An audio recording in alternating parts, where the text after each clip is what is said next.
Bienvenidos a este encuentro con la verdad. Estamos iniciando otro ciclo, otro año y otra oportunidad que tenemos de aprender, de conocer y relacionarnos con personas que tienen un pensamiento claro sobre muchos temas. Al finalizar el año pasado, habíamos tocado el tema de la educación en una invitación con Andrés Gómez. Él llegó muy impresionado de su viaje en Europa, en Finlandia exactamente. Y qué importante, qué interesante, me encontré con otro apasionado que nada menos es el ministro de Educación, Roberto Aguilar, que vino con un material, vino a complementar y fue interesante. Hoy día tengo la bendición para mí y el gusto de tenerlos acá en el programa para seguir ahondando con este tema que no solo trae refresco al país, sino que también nos enseña lo que debemos puntualizar y resaltar. Bienvenido, ministro Roberto Aguilar, gracias por estar con nosotros. No, más bien agradecido por la invitación y por darnos el espacio para poder dialogar, conversar y seguir construyendo en materia educativa. Eso es, Roberto, muy amable. Andrés, bienvenido, ahí tomando notas. Tú fuiste el que hace años nos organizó un problema con Mandela, que fue un tiempo de estudiar su vida, su caso, y realmente llamó la atención. Tuvimos varios programas de eso. Bienvenido al programa. Roto, para mí es un placer estar en tu programa otra vez, esta vez para hablar un poco de educación, que es mi pasión de vida. Como profesor y académico ha sido siempre mi mayor amor la educación, y hoy día, gracias a mi experiencia en Finlandia, un poquito compartir algunas ideas que voy aprendiendo y que voy investigando y que me apasionan. Qué bueno, y de verdad, estoy con dos apasionados de los cuales vamos a aprender. Presta atención. Andrés, ¿puedes hacer un pequeño resumen, lo más que puedas, para entrar en materia? Y luego Roberto estuvo preparándonos y me gustó mucho lo que habló, y también si puedes comentar de su participación, porque él comentó de la tuya y así vamos organizándonos en el programa. Claro que sí, hablábamos sobre Finlandia y los nuevos paradigmas, no solamente de educación, sino que estos nuevos paradigmas de educación generan nuevos paradigmas de sociedades diferentes. Finlandia es el país más importante ahorita en el mundo, ranking mundial, en educación de colegio y en educación universitaria también. Tiene los mayores premios y los mayores logros comparativamente con países como Corea del Sur o como Estados Unidos o Inglaterra o Alemania. Está en el puesto más privilegiado. Y entonces, a raíz de esto, estuve en Finlandia conociendo el modelo, visitando universidades, colegios y aprendiendo, y descubrí 3 puntos esenciales, ¿no? El primero, que Finlandia decidió en un momento dado a comenzar a aprender de las mejores experiencias del mundo y usar el sentido común para reformar la educación. Y a raíz de eso decidió aprender de las mejores experiencias y con mucha humildad recoger todo y arriesgarse a innovar y atreverse a cambiar el sistema educativo. El primer paso que es el tema del mismo modelo como educación, es decir, lograr que los profesores dejen de ser esos iluminados que transmiten conocimiento a esos entrenadores y facilitadores de conocimiento. En palabras sencillas sería llevar el modelo de educación que se utiliza en el doctorado a nivel de colegio. En el doctorado los profesores enseñan a los alumnos a ser investigadores y a construir conocimiento. En el modelo finlandés los profesores pasan de ser los transmisores de conocimiento a entrenadores para la búsqueda de conocimiento y aprendizaje. Ese es un aspecto fundamental, porque pasa un profesor de ser esa persona que te jala hacia arriba a su nivel, a ser ese profesor que te empuja desde abajo hacia arriba, que tú desarrolles tus mayores potencialidades, tus mayores características. Eso como primer punto. Segundo, hacerlo pensando en que todos somos diferentes, es decir, las potencialidades que tú tienes, tus talentos naturales son diferentes a los de Roberto o a los míos. Y en nuestro ámbito somos muy buenos y en otras cosas no somos tan buenos. Entonces, es un principio que dice, todos somos ignorantes en la mayoría de las cosas, y en algunas somos menos que el resto y tenemos potencialidades mayores. Entonces el sistema educativo decide potencializar los talentos de las personas y complementarlos con los de los demás para lograr objetivos comunes.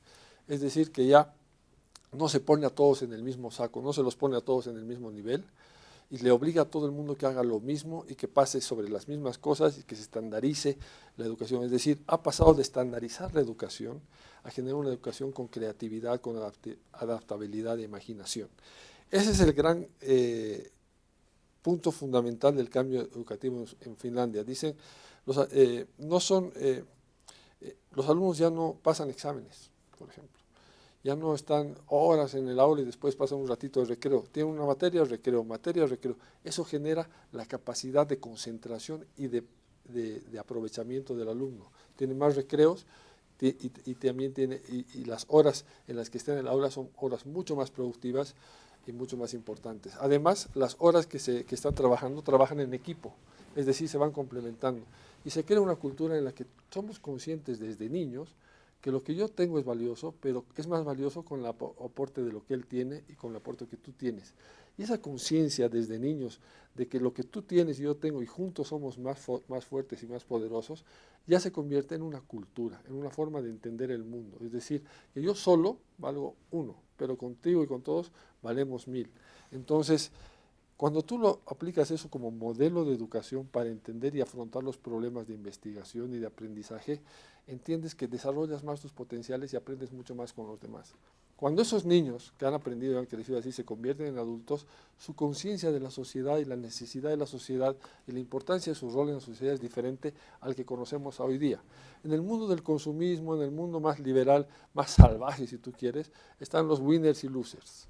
Los que pierden, los que ganan, y a los losers se los tiran en la basura y los otros se quedan. Y existe un mundo mucho más desigual.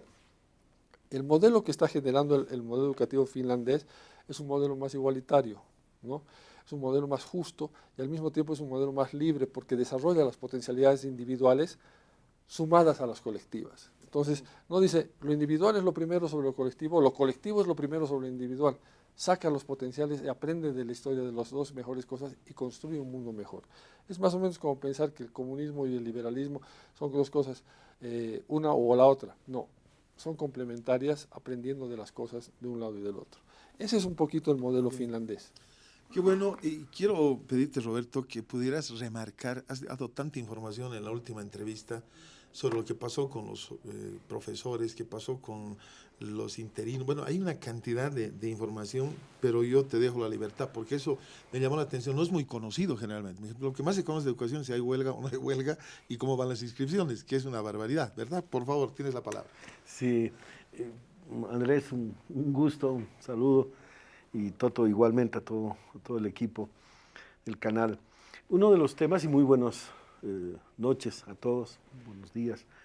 Un tema que es innegable es que el tema de la educación en el contexto de la sociedad se ha convertido en el eje central porque todos percibimos, papás, todos, la sociedad en general, que es la construcción de futuro. Cuando nosotros vemos una mamá o un papá sacrificándose de llevar al niño a la unidad educativa, el de estar buscando los recursos para poder comprar material escolar, etcétera, lo que estamos haciendo básicamente es el de construir el futuro de nuestros hijos. Queremos que el futuro de nuestros hijos sea mucho mejor que el que nosotros hemos podido tener por algunas limitaciones o de repente menores condiciones.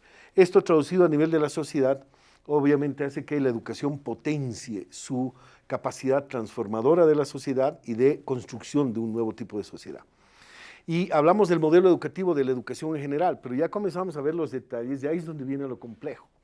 ¿Cómo hacemos para transformar una educación que requiere el país, que requiere la sociedad, que el papá y la mamá quieren que sea diferente a lo que ellos han podido vivir? El tema del uso de la computadora era uno de los referentes más tradicionales. Si mi hijo sabe usar computadora, su futuro va a ser diferente y por lo tanto tiene una mejor educación. Y ahí es donde se van construyendo obviamente modelos, referentes de educación. Para un papá y una mamá de un nivel social, en unas condiciones sociales, el que sepa usar la computadora, pero además desarrollo de programas, pero además manejo de inglés, más otros elementos, se vuelve obviamente un futuro mucho más deseable. De repente para otros papás lo que quieren es que su hijo aprenda bien aquellos elementos que le van a ayudar a enfrentar una situación laboral, el trabajo o mejorar sus condiciones de producción. Entonces, este elemento vuelve complejo cuando comenzamos a construir en nuestra mente como familias y como sociedad nuestros modelos educativos. Y ahí el punto de partida es obviamente el de comprender que el modelo educativo, nuestro referente, a dónde queremos llegar, debe ser muy claro, para que como país, como Estado, como patria, como sociedad, podamos ir caminando adecuadamente. Uno de los temas que tenemos en Bolivia todavía son rezagos muy grandes, y no quiero echarle la culpa al pasado, sino es parte de esa construcción, rezagos muy fuertes respecto de lo que es la disparidad de situaciones en cada una de las regiones en Bolivia. Regiones rurales, alejadas, inaccesibles en términos camineros, obviamente han tenido condiciones educativas mucho más precarias. Y en las zonas urbanas obviamente se ha ido concentrando lo que podemos encontrar como mejor referente educativo. Este es el panorama, diversidad, dispersión, no solamente en condiciones materiales, sino también en modelos educativos referenciales, es decir, lo que queremos como padres, como sociedad es diferente. Y ahí es donde se ha ido últimamente en el contexto mundial poniendo como referentes a sociedades que han logrado grandes triunfos y resultados positivos. Comparto con Andrés que el modelo finlandés es uno de los modelos referenciales más positivos a nivel mundial. Hay modelos que se han puesto alguna vez como ejemplo, pero son, en mi criterio, negativos. Por ejemplo, el modelo coreano. El modelo coreano es altamente exigente, es un modelo que tiene como referente el componente laboral, y por eso es que tradicionalmente, siendo muy simplista en el análisis, el estudiante desde sus primeros niveles de primaria o rinde en buenos niveles o va perdiendo opciones laborales en el futuro.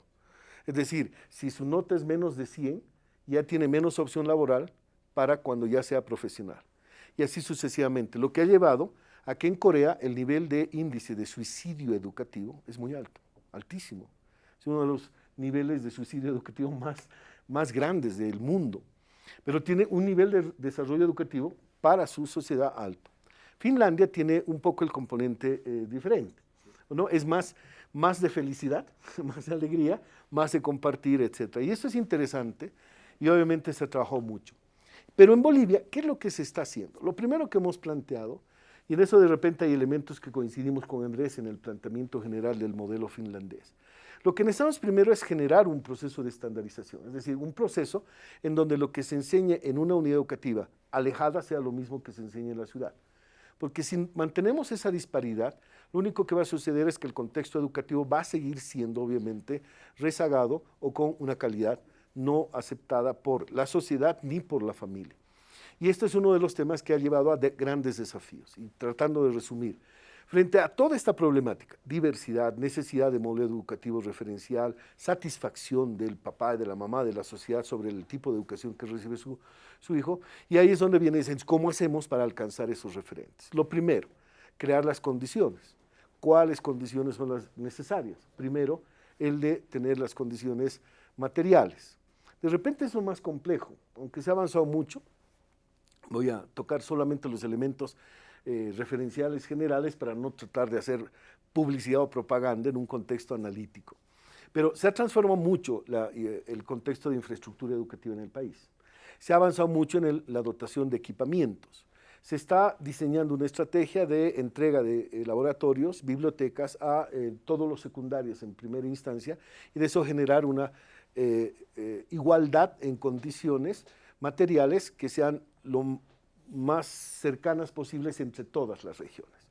Pero uno de los temas en esas condiciones ya no materiales sino humanas es el tema del maestro, el tema de la formación del maestro. Ese es el tema central y en eso coincidimos con el modelo finlandés y con lo que Andrés exponía la anterior vez y ahora, es si no logramos generar un nuevo tipo de maestro, no en el sentido de hacer como cambio de chip, porque el maestro no es un chip y no es un objeto, no es simplemente poner un chip diferente para que el maestro procese el tema, no.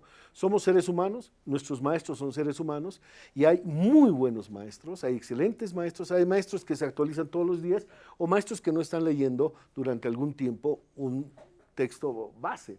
Entonces, este tema de disparidades, también expresado en el contexto del maestro, es lo que ha planteado que en el caso boliviano le apuntemos a una primera prioridad y es el tema de brindarle al maestro todas las opciones, posibilidades y mecanismos para que su proceso formativo, para el maestro en ejercicio, pueda elevarse cada vez más.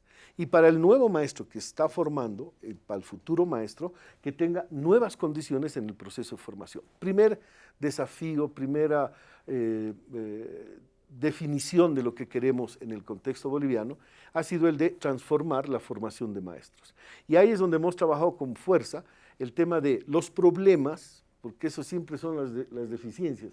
Si partiéramos de cero y decimos a partir de ahora vamos a hacer todo diferente, no habría mucho problema, lo podemos hacer rápidamente. El problema es cuando tenemos obviamente rezagos. Un primer problema era los interinos. En el caso de los interinos teníamos para el año 2005 18,000 interinos. Era cerca del 25% del total de maestros. En la actualidad, este mes, para el mes de enero 2018, hemos llegado a 0 de 0. Es decir, ahora ya no vamos a tener interinos porque no los hemos retirado, sino que les hemos dado procesos formativos, les hemos dado posibilidades de formación y de profesionalización. Y a partir de ello, obviamente, hemos logrado superar un primer elemento. Un segundo era la improvisación. Podía ser maestro titulado, pero de primaria dictando en secundaria. Hemos reorganizado este tema y hemos creado, obviamente, un mecanismo estricto de que la especialidad constituye uno de los temas centrales. Nos falta todavía, hay todavía debilidad en este tema. Pero el maestro de primaria enseñando en secundaria ya es un caso extraordinario o accidental y no lo que antes era común. Al maestro de primaria que enseñaba en secundaria y se ha quedado en secundaria le hemos dado el PEAMS, Programa de Especialización de Maestros de Secundaria. El primero de interinos era el Programa de Profesionalización de Maestros Interinos.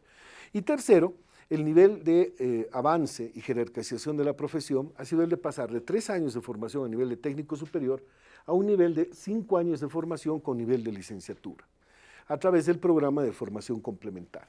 Con esto hemos creado niveles de estandarización en el maestro, niveles de homogeneidad en el maestro, no los óptimos ni completos, pero sí un avance importante, de lo que antes era una disparidad completa entre un maestro interino y un maestro titulado que además era abogado o era economista o era pedagogo, además de haber estudiado la normal. Y lo último es que hemos logrado en este peldaño de ir poco a poco resolviendo uno de los temas centrales como es la docencia para tener un modelo educativo nuevo, renovado y obviamente construido de una manera diferente, ha sido el de incorporar el posgrado como la meta histórica.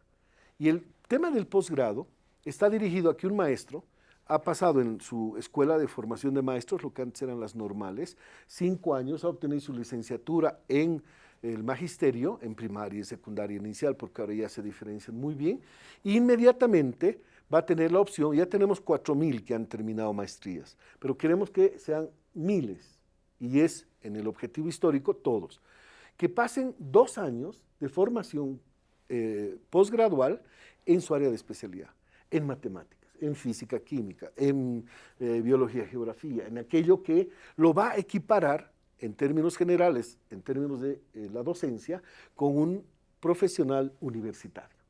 Y de esta manera lograr jalar todo el marco de la calidad educativa vinculado a aquella aspiración de la sociedad y del padre y de la madre de tener un maestro bien formado que le enseñe muy bien a su hijo todos los elementos que para él, para la sociedad y para las condiciones educativas en general, obviamente los niveles comparables, sean los óptimos. Por lo tanto, la primera eran las condiciones materiales, la segunda las condiciones humanas. En las condiciones humanas hemos logrado todo este proceso de transformación hasta llegar ahora a un piso que nos ha permitido, yo ponía el ejemplo de los cimientos, lo que hemos hecho con esto es crear una base, el de crear cimientos sólidos para que a partir del posgrado del maestro, a partir de la especialización, a partir de mejoramiento de su manejo de su especialidad, obviamente va a comenzar a empujar. Eso coincide, el ejemplo es bonito, en vez de estar jalando, el de estar empujando.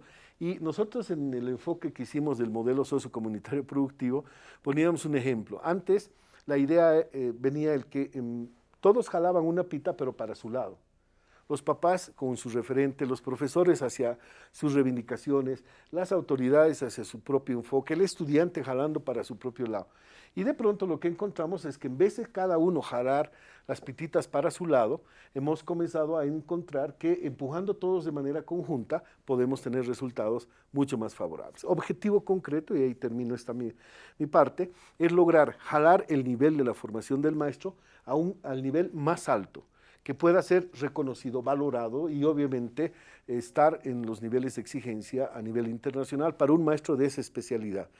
Esto, que es el referente, el modelo hacia donde queremos llegar, ha requerido peldaños bastante duros, complejos, que ahorita ya tenemos la posibilidad de decir, se los ha vencido, se los ha logrado superar, pero obviamente todavía queda una cima muy alta que tenemos que seguir trabajando para lograr que la sociedad, el papá, la mamá digan, qué lindo, estamos con una muy buena educación y eso es lo que quería. Eso es trabajo, trabajo y trabajo. Gracias, Roberto, tu comentario. Yo creo que, como dice el ministro, hay una transformación en la educación boliviana muy importante, sobre todo en el enfoque al maestro, ¿no? En Finlandia el enfoque al maestro es como una de las cosas más importantes. Sin esa transformación en la educación del maestro, el principal vehículo para ese cambio no se da. Al haber invertido tanto Bolivia en esta etapa de tener una plataforma para hacer transformaciones desde el maestro, ya hemos avanzado un montón. Por ahí, por empezar, ¿estás de acuerdo que había que empezar por ahí? Por supuesto, pero yo creo que ahí hay un gran avance, eso de pasar de los interinos a cero y además lograr una estandarización y unas metas conjuntas y lograr lo que se ha logrado en este tiempo es muy importante. Ahora, la pregunta es, ¿qué se quiere en la educación? ¿No? Estaba hablando de los nuevos paradigmas de la educación. ¿Cuáles son esos nuevos paradigmas? Fui a una charla de unos expertos a nivel mundial sobre qué son las cosas que deberían aprender nuestros hijos en el futuro, qué carreras deberían estudiar, qué materias les tenemos que enseñar para los cambios del futuro, porque hoy día el mundo cambia a tal velocidad que ya lo que les enseñas ahora, pasado, no tiene mucha vigencia y así sucesivamente. Entonces, y cada vez los cambios son más rápidos, entonces cada vez la necesidad de adaptabilidad es mayor. En ese mundo tan cambiante, ¿qué cualidades son las principales? Y hay dos principales.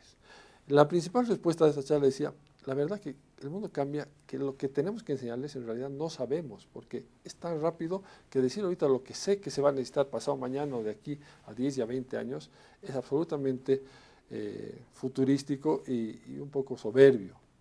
La humildad te debe decir, no sé. Entonces, en caso de que no sabes cuáles son esos cambios, ¿qué es lo que hay que hacer? Dicen, las cualidades de creatividad, de imaginación, para poder adaptarte al mundo son fundamentales. Todos los seres humanos tenemos imaginación, pero no todos somos creativos. La creatividad es la capacidad de llevar la imaginación a la práctica. Entonces, y son cualidades que se aprenden, son capacidades que se aprenden, habilidades que se aprenden, que no están inmersas en los modelos educativos actuales. Entonces, para que los alumnos que aprenden el lenguaje y todas las materias que se aprenden, sin creatividad en un mundo moderno, no son competitivos. Entonces, y me refiero competitivos a tener la posibilidad de entender y adaptarse rápido al mundo en movimiento. El modelo finlandés te dice, esto de los winners y losers no es como el coreano que te genera, si no eres suficientemente eficiente estás muerto y desechan a todos los ineficientes, no. El modelo finlandés te dice, es muy exigente y se trabaja en equipo y o se aprueba o no se aprueba, o todos se pasan o todos pasan, entonces hay un esfuerzo conjunto para pasar. Los que no aprueban, no les dicen, ustedes son los perdedores, dicen, no te estamos motivando de la forma correcta, vamos a ver qué podemos hacer, pero no te tiran a una canasta. Tiene una filosofía resiliente, esa capacidad de aprender del error, todo error y toda caída es más bien un aprendizaje y va generando y reinventándose. En ese modelo nuevo de educación, los alumnos aprenden a ser creativos, aprenden a reinventarse, aprenden a hacer un error, una caída, un problema en una oportunidad. No es un tema ya de un cliché de un libro de autoayuda, es más bien una forma de ser. Aprender de los errores es una forma de ser. El ser humilde para reconocer los errores es una forma de ser y se convierte en un proceso de aprendizaje permanente. Entonces, lo que estamos haciendo, lo que está pasando en Finlandia es, tienen muy claro el qué. Tienen muy claro que la educación tiene que ser orientada hacia la práctica real de las cosas, tiene que estar orientada al alumno y basada en el profesor. Y en eso, de lo del profesor estamos bien en Bolivia. Lo que yo creo que tenemos que enfocarnos mejor es cómo hacemos para que esta educación tenga resultados de la magnitud que tienen en Finlandia. Porque el gran ventaja de Finlandia no es que te cuenta qué está haciendo, sino los resultados que tiene son los que la han hecho famosa. ¿Me entiendes? Y ahorita estamos estudiando y entendiendo por qué les está yendo tan bien, y hay algunas coincidencias que tenemos muy importantes con Bolivia. Ahora, ¿cómo esas coincidencias las convertimos en resultados en educación, en una sociedad más educada, en una sociedad más competitiva? Es el gran desafío hacia adelante. Muy importante esto, realmente esto lo tengo que distribuir por todo lado, gracias a Dios que está saliendo, va a salir a todo Bolivia. Luego de la pausa, aunque no crean, ya hemos pasado 25 minutos, tenemos otros 25, gracias a Dios. Una pausa y seguimos la palabra para comentar lo que decía Andrés. En instantes estamos con ustedes, aguárdenos.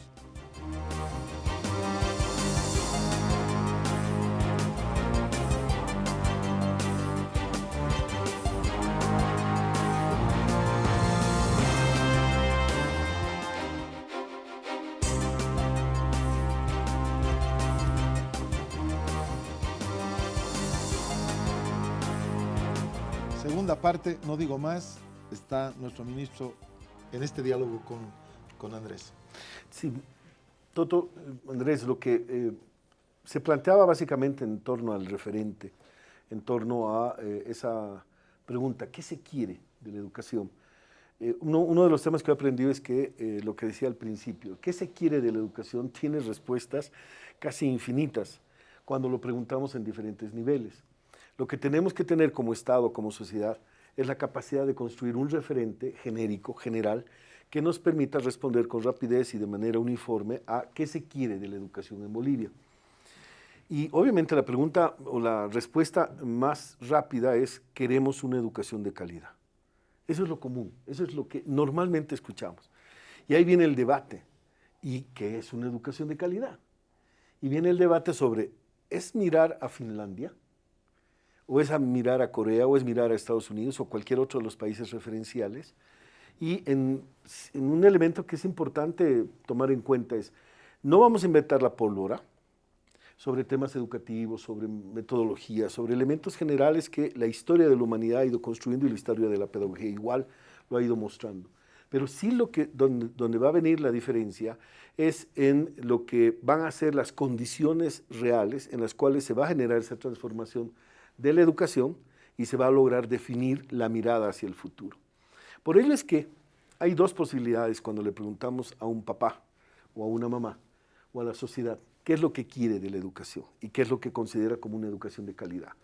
Unos dirán, es que mi hijo sepa muy bien matemáticas, maneje el inglés, además que use lengua originaria, pero además que tenga una muy buena capacidad de manejo de la computación y programación, y viene una especie de punteo largo de todo lo que quisiéramos que hagan los niños. En las pruebas estandarizadas que en este momento están incorporando de manera muy común en el país, la prueba PISA y otros, uno de los temas que se hace es el de incorporar el componente de ciertos parámetros. Dice, el ser humano básicamente debería tener capacidad de razonamiento lógico, matemáticas, resolución de problemas y un manejo del lenguaje adecuado, básicamente. Y ahí es donde viene la aplicación de pruebas.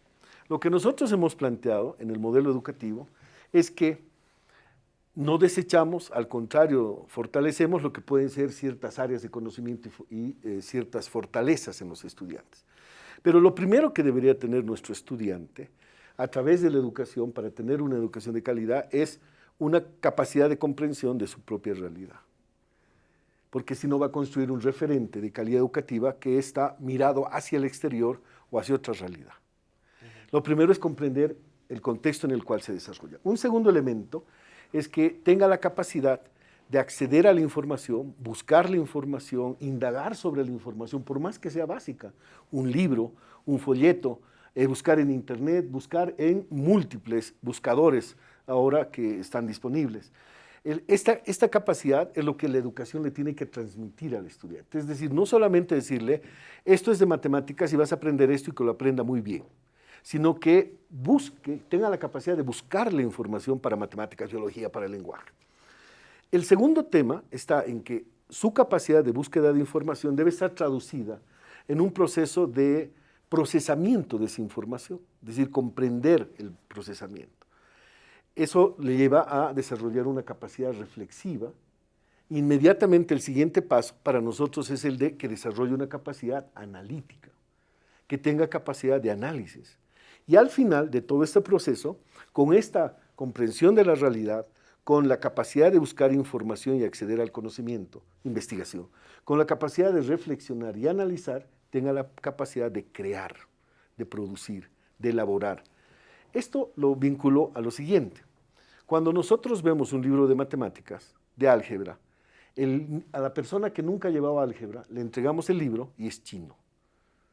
Es decir, lo mira como simplemente símbolos, signos, como elementos escritos que no tienen ningún significado. Al estudiante, después de haberle enseñado matemática, aritmética y todo el proceso, y llegar a la parte correspondiente de álgebra, ya tiene una capacidad de comprensión de lo que es. Pero ahí viene el problema. Cuando le entregamos a nuestros jóvenes un texto de álgebra sin explicarle cuál es el sentido y la orientación en su aplicación, ese estudiante puede resolver muy bien las fórmulas o puede resolver muy bien las ecuaciones, pero no va a tener la capacidad de responder para qué sirve. El ejemplo del profesor Escalante es maravilloso cuando uno lo ve en ese video tan tradicional. Cuando agarra y dice, a ver, jóvenes, ¿quién sabe hacer cálculo de áreas, si no me equivoco? Y todo el mundo se miraba. ¿Quién quisiera estudiar cálculo de áreas? Y se miraban como que no. Cuando él les dice, ustedes saben que un aviador, un piloto de aviación, o un constructor, o alguien que elabore un avión, que maneje o construye un avión, necesita saber cálculo de áreas para ver el tema de la resistencia a las alas, la dimensión que debe tener y todo.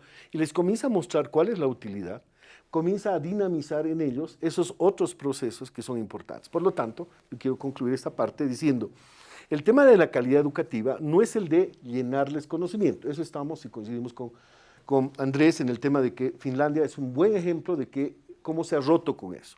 Segundo, el tema de poner referentes de conocimiento que los niños jóvenes tienen que alcanzar, por ponerle solamente, tampoco es un resultado positivo o calidad educativa, sino el que integre todos estos temas, comprender su realidad, a partir de ello generar procesos de acceso a la información, investigación, búsqueda de esa información, el tema de reflexionar, analizar y producir, eso es lo que completaría la idea de calidad educativa. Es decir, si les enseñamos a nuestros jóvenes en todo su proceso educativo estos elementos y salen con esa capacidad, va a haber una respuesta, que es el planteamiento del modelo educativo que se ha hecho. No todos van a ir a la universidad, quisiéramos que todos vayan, pero no todos van a ir. Y en nuestras condiciones actuales son más bien los menos los que van a la universidad. Pero además de universidad van a la normal, van a los institutos técnicos, van a otros centros de formación superior. Y obviamente van mejorando sus capacidades que hemos planteado como referentes importantes. Pero no todos van a alcanzar eso. Por lo tanto, la educación de calidad tiene que tener la posibilidad de que aquel que vaya a la universidad pueda responder en los niveles más altos de exigencia con esta su capacidad de análisis, creación, de reflexión, de acceso a la información. Pero aquel que vaya a trabajar en su chaco o aquel que vaya a trabajar en su medio de transporte, que tenga la misma capacidad de responder a los problemas en base a estas condiciones. De tal manera que obviamente cualquiera que sea el referente va a tener capacidades de respuesta a sus problemas. Alguien me dirá, pero es que no es tanto así, yo quiero que mi hijo vaya a la universidad, todos queremos que sea así. Y hay algunos que lo quieren más que otros, unos se los ponen como referentes más que otros. Y esto lo pongo como ejemplo. Un día el presidente me dice, oye, están criticando mucho en el Chapare el tema de la calidad educativa. Yo agarro y le digo, presidente, sí, se está transformando el tema de matemáticas, física. Me dice, no va por ahí. Dice, ¿para qué les sirve a un joven el tema de aprender lo que le estás enseñando. ¿Cuál es su finalidad? Si nosotros decimos el que ingrese a la universidad, sí, ese debería ser un referente importante. Y que todos los que se presenten tengan respuesta y capacidad de responder a lo que la universidad les pregunta. Pero para el joven que va a tener otros aspectos, lo que tiene que hacer la educación es transformarle la vida de él y su familia. Es decir, que no siga viviendo como vivía antes y que no siga haciendo lo que hacía antes, sino que lo haga mejor. Y esto creo que da una respuesta genérica. El tema de la calidad educativa para nosotros no es un parámetro predefinido. Es decir, no está una línea marcada y este es lo que hay que saltar. Y el que no salta está por debajo de la calidad educativa referencial. Que hay elementos que sí los tomamos en cuenta, hay que tomar referentes mundiales, hay que tomar referentes que en el avance de la historia de la humanidad se han planteado como parámetros básicos, el tema de leer y escribir. ¿No ve? El que sabe leer y escribir obviamente está fuera de lo que son los rangos de una persona analfabeta. Pero en este momento el que no sabe usar la computadora está debajo de la línea. Y este es un tema que va progresivamente desarrollándose. Por eso Finlandia tiene elementos referenciales mundiales sobre ciertos componentes que son importantes de valorarlos. Pero ahí viene el otro componente y es, en nuestras condiciones, en nuestra mirada, que la pregunta de Andrés es clave. ¿Qué se quiere? Yo creo que la respuesta es que nuestros estudiantes tengan capacidad de responder a todos estos elementos para que, cual sea el destino que tengan, tengan obviamente esa posibilidad de responder con las mejores acciones cualquier problema que se le presente. Ingreso a la universidad o trabajo. Bueno, yo creo que unas cosas más hermosas, mientras uno más aprende, más se da cuenta que sabe menos. Todos somos totalmente ignorantes, somos menos ignorantes en unas cosas. Tú sabes mucho de unos temas y de otros no sabes nada sobre temas campesinos, sobre temas de la jungla. Entonces, depende del contexto en el que estamos. La humildad surge como la principal cualidad para poder aprender con mayor eficacia. Finlandia le pasó lo siguiente, pasó de ser un país que tenía la marca de Nokia y era como el líder mundial por tecnología, a que Nokia se caiga y que se vaya al suelo. Y esa humildad le permitió decir, ¿qué hago de la educación? ¿Qué educación quiero? Y se respondieron lo siguiente, dijeron, quiero la mejor educación del mundo. ¿Qué tengo para hacer para tener la mejor educación del mundo? Veremos todo lo que está pasando en el mundo, los más exitosos, los menos, Inglaterra, Alemania, veremos qué tal, y de ahí veremos qué se puede sacar de cada uno y aprender. ¿Y qué significa la mejor educación del mundo? Luego de hacer todo eso, llegaron a la conclusión que nuestros estudiantes lleguen a desarrollar sus capacidades individuales a su máximo potencial.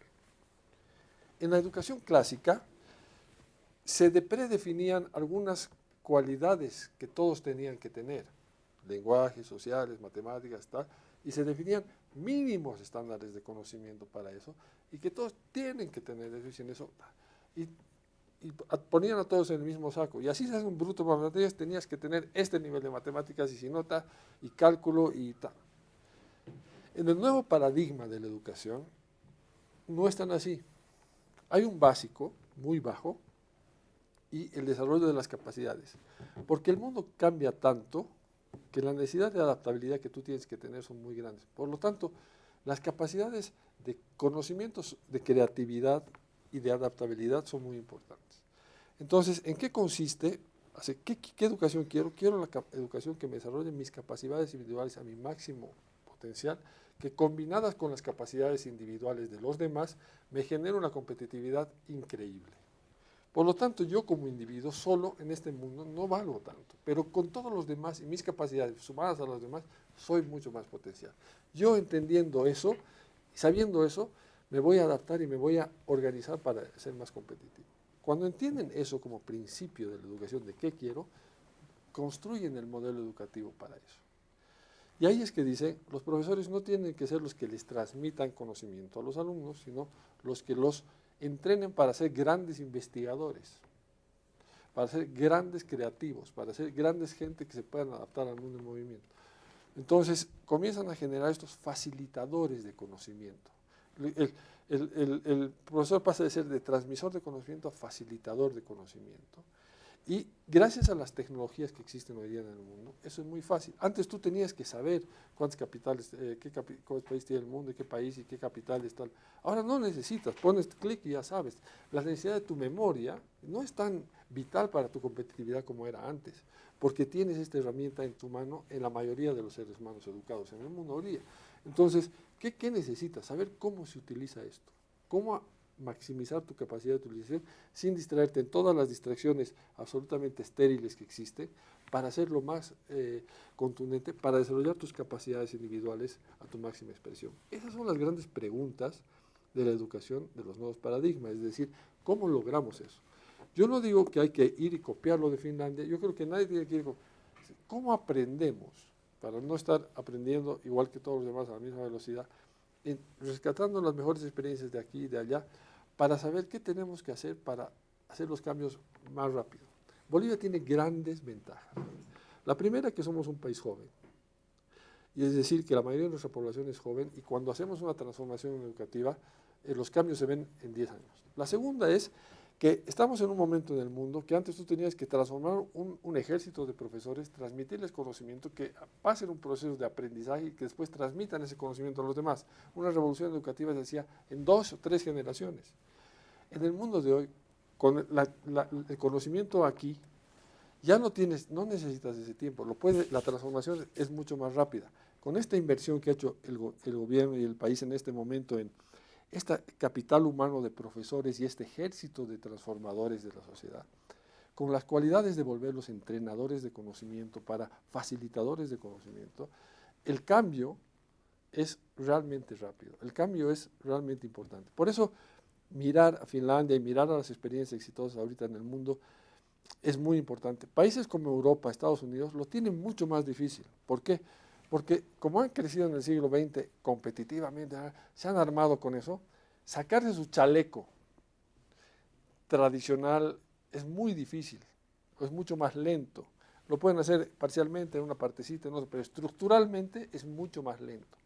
Por eso los cambios que vas a ver en Estados Unidos y en Europa en el modelo educativo del futuro van a ser más lentos.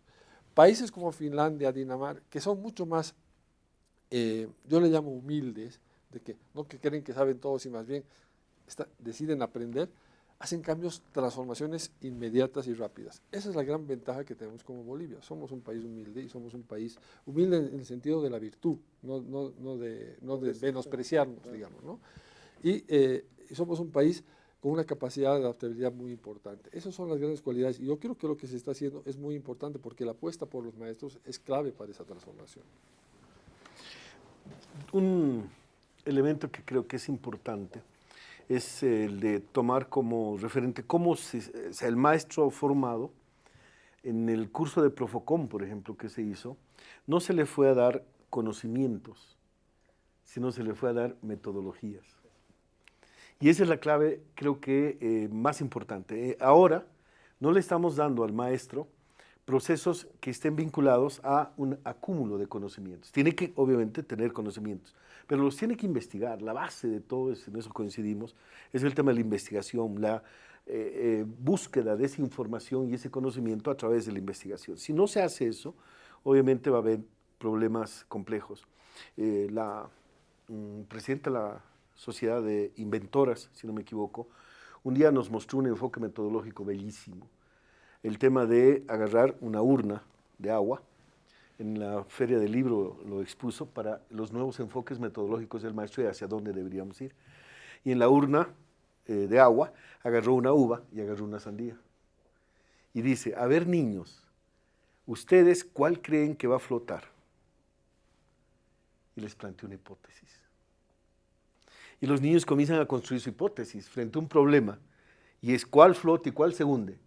Dicen, la uva es más chiquita y va a flotar. La sandía es más grande, se va a hundir. Y comienzan a construir su conocimiento. Y esta licenciada agarra y dice, bueno, ahora niños, vamos a aplicar el método experimental. Y pone la uva a la urna de vidrio con agua, y la uva hacia el fondo. Y pone la sandía y la sandía flota. Los niños, ¡ah! Su hipótesis desechada por el método. Y por lo tanto, obviamente, los lleva a sacar una conclusión. A ver, niños, ¿por qué ha flotado la sandía y por qué se ha hundido la uva? Y yo, la palabra, es porque hasta que al final, obviamente, construye un conocimiento colectivo sobre la base de que lo que contenían era aire. Y por lo tanto, por eso en la uva no había eso.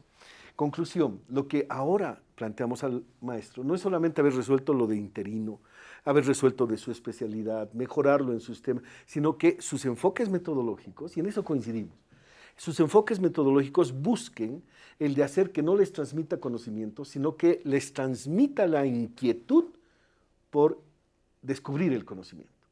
Y eso en un ejercicio en Sacaba fue muy bonito, cuando yo le preguntaba a una maestra, profe, ¿cuál es su PSP? Su proyecto sociocomunitario productivo, que es un proyecto que elaboran identificando condiciones de la realidad, problemas de la realidad, y a partir de ello es la base del desarrollo curricular. Y sobre la base de esto, la maestra hizo huerto escolar, pero no solamente el huerto, sino les enseñó tema de mensura, utilización del número, clasificación del número a través del huerto. En el tema del lenguaje, hacer el cuentito o el relato o la descripción de lo que ha sido el hacer el huerto, plantar y tener el fruto, etc. Lo que al maestro buscamos ahora es complementarla en este sentido, que es muy debatido, si es facilitador, es orientador, si es, tú lo ponías como una palabra utilizaste, el entrenador. Este sentido es el que busca que se deje de usar el método memorístico repetitivo como la base de la educación. El circuito era un maestro, fue enseñado en su escuela y en su colegio con método memorístico repetitivo. Fue a la normal, le enseñaron lo mismo, y sale a trabajar y enseña de la misma manera, y el círculo iba. A través de este mecanismo de romper los enfoques de ya no le damos conocimiento, sino le damos metodologías, ahí es donde tratamos y estamos buscando romper el circuito. Y sobre la base de eso, un maestro que aprenda a enseñar a sus alumnos a buscar la información. Y creo que en eso coincidimos. Es cierto, yo soy uno de los creyentes, nadie inventa la pólvora. Pero sí lo que podemos hacer y estamos tratando de hacer es, en el mismo enfoque el de ver las experiencias. Por ejemplo, nuestro sistema de evaluación, con esto termino, nuestro sistema de evaluación ha incorporado lo que en la UNESCO, en la década de los 90, se incorporó como el enfoque de las 4 dimensiones. O sea, el ser humano está articulado en 4 dimensiones. En lo que es su dimensión del ser, su interior, en el enfoque del conocer, saber, que es el tema del pensamiento, el tema del hacer, su capacidad de traducir sus acciones y la capacidad de decidir. Esas 4 dimensiones que se desarrollaron en la UNESCO como referente de lo que era la estructuración de la educación vinculada a la estructura de los seres humanos, lo hemos incorporado nosotros como parte de nuestro modelo articulador de la currícula y además de la evaluación. Es decir, ya no se evalúa solamente un examen respondido, sino qué hace, cómo lo hace, qué capacidad tiene, y eso es lo que hay que perfeccionar, nos falta. Pero ese es el objetivo, de tal manera que hay modelos, hay referentes interesantes que hay que recuperarlos. 30 segundos tengo para finalizar, hacer un resumen. Te invito a hacer eso y también luego Roberto para concluir. Hay tanto para hablar, pero creo que ha sido muy, muy interesante. Yo estoy fascinado de lo que ha pasado acá y les agradezco de antemano. Tienes 30 y contando. Yo creo que el mundo cambia muy rápido y tenemos que entender que en la medida que seamos prácticos, vamos a poder adaptarnos a ese mundo. La educación es la principal herramienta de transformación de la condición humana, desde la sociedad hasta el individuo. Entonces, en ese camino, yo creo que hay 2 puntos importantes. Hay grandes cosas que se están haciendo en este momento en Bolivia que se pueden mejorar. Y así como se tienen que potenciar las cosas buenas que se están haciendo, como esta matriz de profesores y este ejército de seres humanos que transformadores de educación, ¿cómo hacemos que eso se vuelva más efectivo y más claro? ¿Cómo hacemos una autocrítica más profunda? Y eso es importante. Para poder crecer la autocrítica es clave. Yo creo que nos necesitamos como bolivianos ser muy autocríticos en el modelo educativo que estamos implementando. No solo rescatar las cosas positivas, sino decir, estas son las cosas que realmente tienen tienen problemas y cómo, hacia dónde lo enfocamos. A ver, tiene que haber un tercer capítulo porque esto está muy interesante. Los 30 segundos, Roberto, gracias. Sí, en esto es clave. Yo creo que este espacio nos permite justamente a mí como autoridad, como la máxima autoridad del ámbito educativo, y a todos los que nos ven, maestros, papás, etcétera, el de observar de que en la construcción de la educación hay una construcción colectiva, coincidimos. Individuales, de luminarias, de alguien que inventó el tema, no hay. Es una construcción colectiva, porque para algunos puede ser muy bueno el resultado, para otros de repente no va a ser bueno el resultado, o al inversa en estos componentes. Por ello es que yo valoro mucho el hecho de que se puedan identificar elementos positivos, pero al mismo tiempo críticas. Nos falta mucho, porque el proceso educativo no lo quiero traducir en términos de es una construcción de décadas, es cierto que es así, pero al mismo tiempo hay desafíos que son inmediatos. Yo creo que, y ahí termino también lo mío, que este espacio necesitamos agrandarlo cada vez más. Este espacio de diálogo, de crítica, de construcción, de autocrítica, es parte de un proceso que en el conjunto de la sociedad boliviana nos hace falta, para obviamente todos llegar a un momento de decir lo que queremos de la educación es esto. La educación es tan maravillosa que es un espacio donde las ideologías políticas no entran con tanta vehemencia como en otros espacios. Yo creo que se puede discutir y se pueden generar espacios fantásticos. Para mí es un privilegio estar con el ministro Aguilar aquí conversando sobre esto. Quiero agradecerle al ministro y todo. Es realmente un privilegio. Pocas personas en la historia de Bolivia han estado tanto tiempo al frente de la educación y por lo tanto conocen tanto de la educación en el país en todos sus niveles. Bueno, ministro, yo creo que estos espacios son fundamentales para poder conversar y dialogar, no solamente en cámaras, sino extra cámaras también. Gracias, gracias. Y ustedes le han dado vida a este nombre del programa, Encuentro con la Verdad. Esto es lo que hemos hecho. Gracias a ustedes. Hasta el próximo programa.